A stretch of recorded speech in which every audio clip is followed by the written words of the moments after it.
Dobrodošli na moj kanal. Sigurno vam se često dešava da vam ostane stari hleb, a ne znate šta ćete sa njim. Danas pripremam savršenu, preukusnu pitu od starog hleba i preostalih namirnica iz frižidera. Priprema traje svega 10 minuta. Biće mekana kao duša, a s polja savršeno hrskava. Za ovaj recept koristim 500 g starog hleba, 1 šaku svežeg spanaća, 4 jajeta, 200 g sira, 200 ml mleka, 400 ml jogurta, 100 ml maslinovog ulja, 1 ravnu kašičicu soli i malo susama za posipanje. Krećem sa pripremom. Prvo ću usitniti hleb. Ja danas koristim stari kukuruzni hleb sa semenkama bundeve. Ove semenke budu preukusne kasnije u piti i predivan je osjećaj kada u svakom zalogaju osjetite po neku hrskavu semenku. Sada prelazim na preliv. U veliku činiju ubacujem jaja i dobro ih umutim žicom.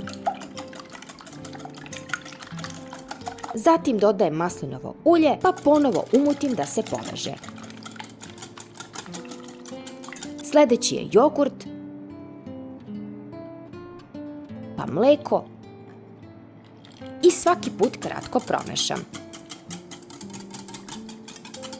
Dodajem ravnu kašičicu soli, još jednom umutim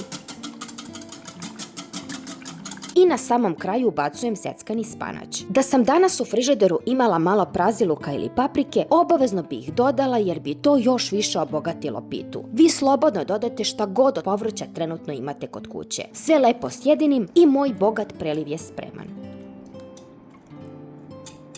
Prvo ću vatrostalnu činiju dobro premazati uljem. Na dno dodajem polovinu pripremljenog hleba.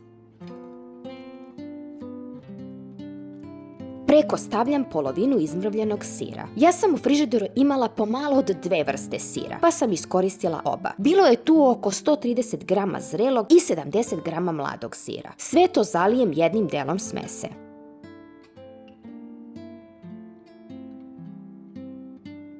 Zatim ponavljam postupak. Stavljam sljedeći deo hleba, ostatak sira